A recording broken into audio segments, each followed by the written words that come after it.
in that relationship or you're in that marriage already, all that's gonna happen is all of that work that you left for later, I'll deal with it later, I'll take care of that later, I don't really want to like dig deep right now, that's all gonna come up in that relationship, in that marriage. It's just gonna keep coming up. It's gonna expose. You're literally gonna expose the work you didn't do when you were single and you were supposed to do. You know what I'm saying? People don't realize that. People are such in a rush and so impatient, and I want a person right now, and take your time. Trust me, you don't want to rush things like that. A lot of people like to identify with their position in life. Like, oh, I'm a wife, I'm a mother first, I'm a nurse. No, those are positions. That's not who you are. That's not your identity. Those are positions you play in life. What do you enjoy doing? Not what this person enjoys doing, or not what my parents told me I had to become. Like, what do I, like, inside, like, what do I enjoy doing? Whew, it's hot. So hot. So I decided to sit by the window today. Change it up a little bit. Hello guys, and welcome back to my channel.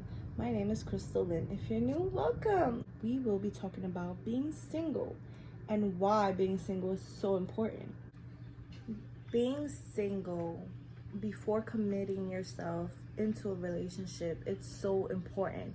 At least for me, I believe that you need to be single. You need to spend time with yourself. You're an individual. You're not a half. You are whole. Like, you are, because you're single doesn't mean that you're looking for your other half and, you know, you're not missing pieces. You know, you're not, oh my God, I'm not complete until I find my partner. No, like, you are complete, you are whole, and you need to explore your whole self to understand that you are whole. You know what I'm saying? Sorry, my hair is just like, okay, Monet baby. I took some notes. So what is being single? What is being single? Single is being an individual. Understand that it is a season and you need to embrace that season. It doesn't necessarily mean that you're missing or lacking anything. Ask yourself, what is this teaching me?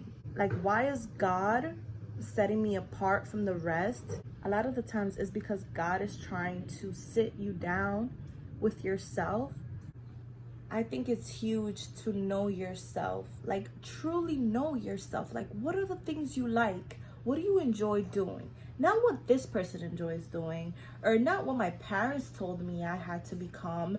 Like, what do I, like, inside? Like, what do I enjoy doing? Like, what sparks a fire inside of me? Like, sit with yourself and get to know yourself. You know, like, take yourself on a date. Do things that make you happy. The reason why singleness, I feel, is such a frowned upon thing is because we're kind of scared to look in the mirror and ask ourselves, like, you know, what is our truth? Like, what do we actually, who are we? Like, who am I? You know, like, because we never really sit down and you know, figure that out. Who am I? And I think that can be a scary thing when you're so used to just putting a band-aid on something and like, okay, next. No, sometimes we have to let it heal and sit with ourselves and face the truth, our truths. And I think that's why singleness is so frowned upon, because nobody wants to do that. Nobody wants to do the nasty, ugly work. You know, healing and loving yourself is not all rainbows and sunshines and cucumbers on our eyes and, you know, bubble baths and things like that. Like, sometimes it's understanding that we have to embrace ourselves as a whole, and we're not gonna like everything about ourselves. There's things that I've learned to love about myself that to this day, I'm not crazy about it. You know, like, my ears stick out, you know. I just learned to love myself for the things that are me, you know. Or like, yeah, I love my body, but do I want to lose weight? Yeah. I still learn to embrace my body and love where I am right now. And that's such a huge thing, because especially society tells you what you have to be or what you have to like, that sometimes we don't even think for ourselves. We don't even know what we really like or what we really truly enjoy, because we're so consumed and programmed to think a certain way or look a certain way. Like if you've ever witnessed someone who changes their partner, like has multiple partners, you know, jumps from one relation to another, to me, when I see that, it's a huge red flag, because that person doesn't know how to sit with themselves and, you know, be alone. They are afraid to face their true self. They're afraid to sit with themselves and actually dig deep. You know, not everybody wants to dig deep, and you know, because there's things that are gonna come up that we've been trying to push down and not really deal with it. You know, we'll deal with it later, you know, but it's like it comes a time where you have to really truly vibrate and glow at your best version of yourself. You have to do the work. You know, you can't just keep masking it and trying to cover up and layer, because you're gonna get to a point where it's gonna blow up in your face. Look back to that relationship and ask yourself, what did it teach me about myself? Being alone, what is it teaching me? You know, being alone is it promotes growth, and a lot of us don't know how to really sit with ourselves. So singleness is a great opportunity to start doing the things you love, to start being with yourself, knowing who you are. What do you like? Like, what do you truly like? You know, forget about like what people are telling you you should like. Like, you know, what kind of music do you really want to make this very clear. A lot of people like to identify with their position in life. Like, oh, I'm a wife, I'm a mother first, I'm a sister, I'm a nurse, I'm a lawyer. No, those are positions. That's not who you are. That's not your identity. Those are positions you play in life. Like, aside from being a wife, aside from being a mother, aside from being, you know, a cop or a nurse or, you know, whatever it is, who are you? When you strip all of that away, who are you? And if you believe in God or you don't, like, you are a gift from God. Like, you are a gift from God. Like, God put you on earth because along with the beautiful trees and the sunsets and the birds, we needed one of you. You are a gift. So why not embrace that and love yourself and learn to just be with yourself? Take yourself on dates. Who cares? Mind, body, soul. You know, get your mind right. Change the way you're looking at something. If it's making you sad, change your perspective. You know, maybe I'm not where I want to be, but I can work on myself and get myself there. The mind is so powerful. Like, you can do anything you put your mind to, but you have to learn to navigate through that and actually put focus into that. Your body, take care of your body, take care of yourself. Once you start to look good, you feel good. Or don't try to do things to get a man or to get a woman. Like, oh, let me do this so that way he can look at me and pay attention to me or whatever. No, like, no, do not do that. Do not focus. Your focus shouldn't be on trying to get a man. When you're focusing on yourself, you're gonna attract the man you want, because you're gonna be the woman you want to be, and that's gonna attract the man you want, the man that you working on yourself is gonna automatically start to attract people with the same mindset, the same goals. You know, you don't need to chase, you don't need to try to get a man's attention or a woman's attention.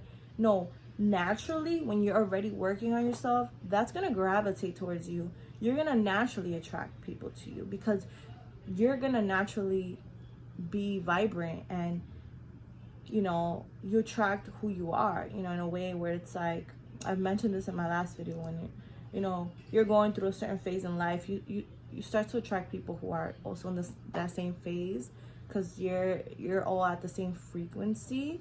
It's like tuning into a radio station. If you're on 97.1 and you're listening to that music, everyone who's in that same rhythm, it's on that station too, and you're all gonna be listening to the same song. You're all gonna be in that same rhythm, and that's how life is.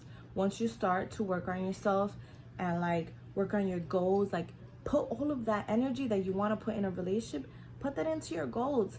Make that be married to your goals. Be married to yourself, because at the end of the day, when everybody walks out of your life, when everybody goes home, you stay with you. Your relationship is the most important one. And so why not nourish it? Why not take care of it? Take care of your soul and guard your heart. And yeah. Oh my gosh, I'm like sweating.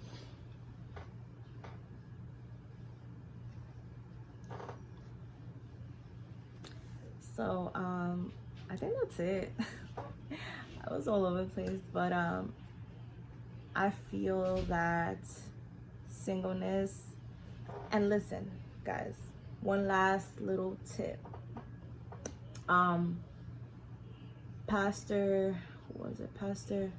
Michael, I was watching his series on, you know, relationships, and he brought this amazing point. I'm just gonna leave it at this.